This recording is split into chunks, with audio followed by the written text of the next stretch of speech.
met your new love. What was his name? His name's Eddie Greenberg. And we got married in 1974.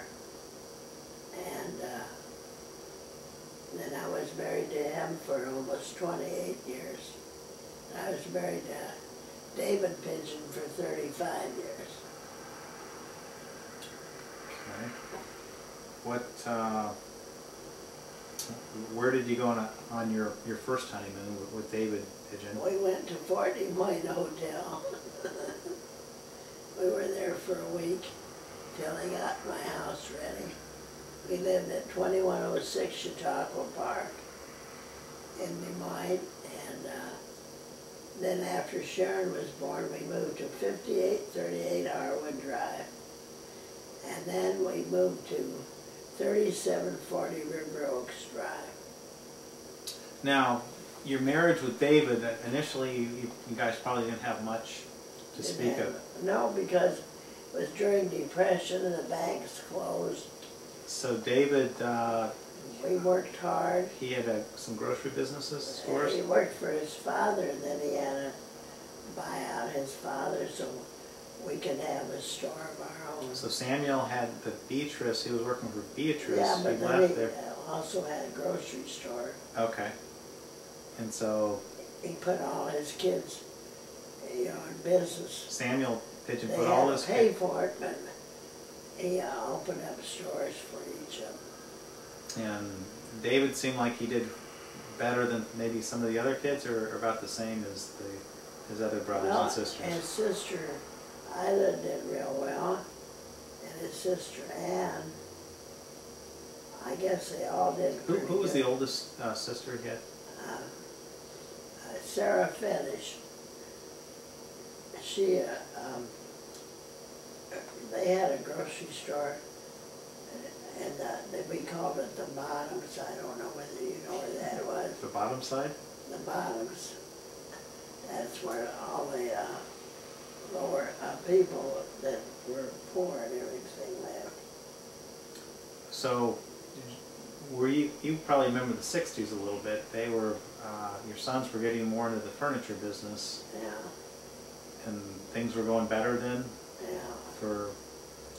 What happened was, we had a grocery store, and then Grandpa decided to open up a store down on Southeast 30th, and he went to a wholesale house and put in some appliances. And then it was such a hard thing to run back and forth from the grocery store to the appliance store that he had to move to one or the other, and the one at house Southeast 30th was bigger. So he closed up his 28th Street store and donated that store to the poor people down there. And then they decided to put a grocery store on one side and furniture on the other. Now, did you help out at all at this Always. grocery store? When did you start helping out? When did I? When we all combined the two stores together. So, I helped out always since I was married. So when my father was born in 1938, you were going to the store helping out, and then Yeah. were your parents helping out watching the kids, or who were watching the kids when you were working? I had a sitter, and then sometimes I'd have to take the children over to my mother's. And she worked too, that's what was so funny. But their store was right next to where they lived. So, and her children were growing up, so they were old enough to take care of my kids. See, Bobby's only 9 months older than Barry. Tell me a little about your brother and your sisters. My brother and sister. Brothers and sisters. How's your relationship with them?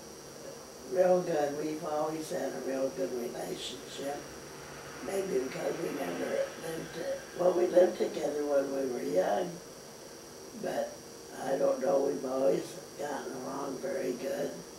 And who's the oldest and who's the youngest? I'm the oldest, and Bobby's the youngest. And then after me, there's Al, and then Fran, and then Rosie, and then Bobby. And Bobby's the baby, just like me. Just like you, Mark.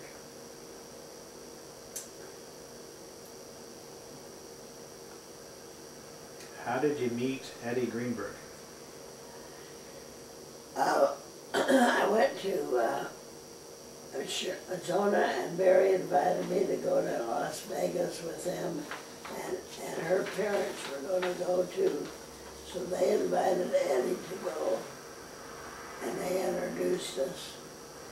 And from then on, he didn't let go.